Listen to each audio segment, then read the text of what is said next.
Thank you, Chairman Sanders, ranking members Graham, and members of committee. Thank you for the opportunity to testify today. Amazon brags it pays workers above the minimum wage. What they don't tell you is what those jobs are really like. And they certainly don't tell you that they can afford to do much better for the workers. Working at Amazon warehouse is no easy thing. The shifts are long, the pace is super fast, you are constantly being watched and monitored. They seem to think you are another machine. I started working at Amazon in May of 2020, not too long after they opened. By my third day, I was hurting. I looked around and saw it wasn't just me. I mentioned it to my sister, who also worked there at the time, and she just told me it only gets worse.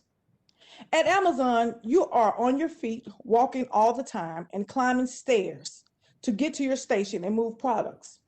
We have only 30-minute breaks during a 10-hour shift, two 30-minute breaks during a 10-hour shift, which is not long enough to give you time to rest. The place is huge, the size of few football fields. Just walking the long way to the bathroom and back eats up precious break time. My coworkers and I, older, younger, middle-aged people, limp and climbing up and down the stairs in the four-floor building.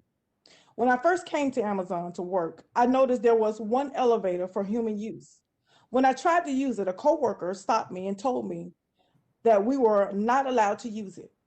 Then I noticed that around the facility, there were plenty of elevators, but the signs say material only, no riders. I can believe that they built a facility with so many elevators for materials and make the employees take the stairs on a huge four-flight facility. The work itself is also grueling. We have to keep up with the pace.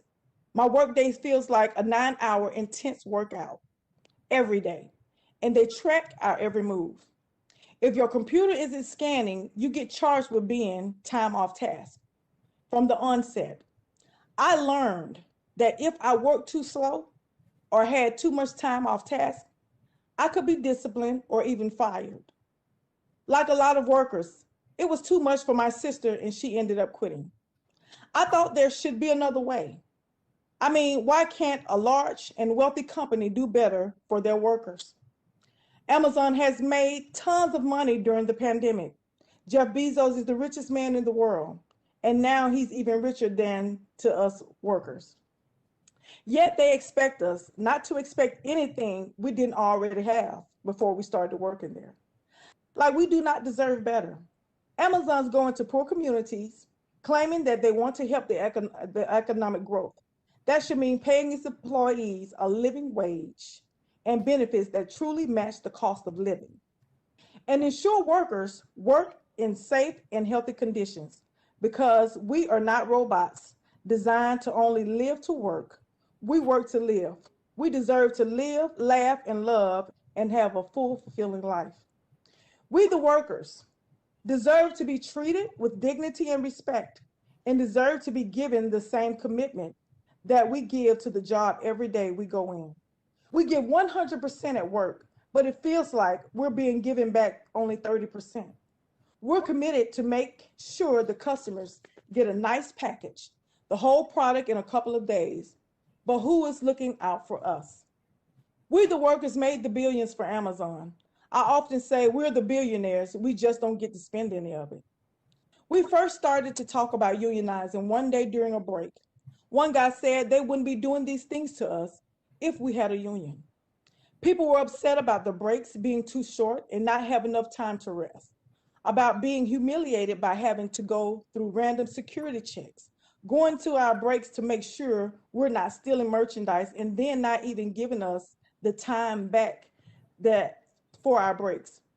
Others didn't like that they never actually spoke to a manager. They just got messages on an app or by a text.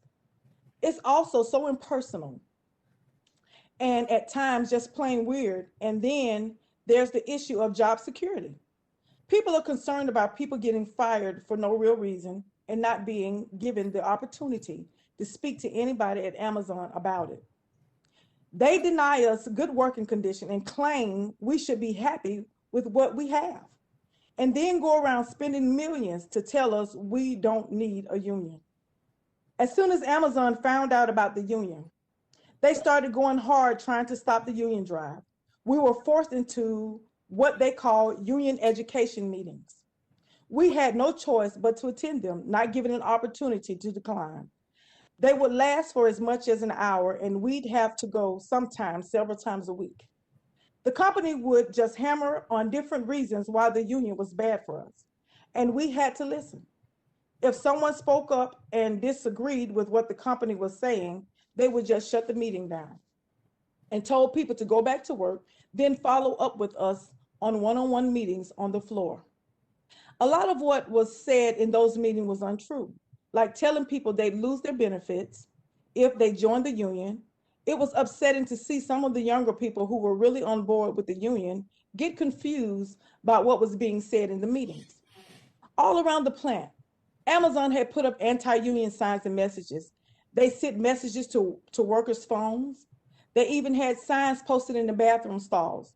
No place was also off limits. No place seemed safe. Despite all that, or maybe because of it, we continue to organize and build support for the union. We do it because we hope with the union we will finally have a level playing field.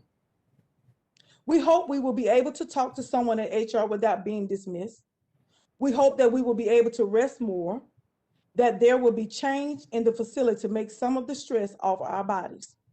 We're hoping we get a living wage, not just Amazon's minimum wage, and be able to provide better for our families. We hope that they will start to hear us and see us and treat us like human beings. It's frustrating that all we want is to make Amazon a better place to work. Yet Amazon is acting like they are under attack. Maybe if they spent less time and money trying to stop the union, they would hear what we are saying. And maybe they would create a company that's as good for workers in our community as it is for the shareholders and executives. Thank you for giving me the time to share my story. Ms. Bates, thank you.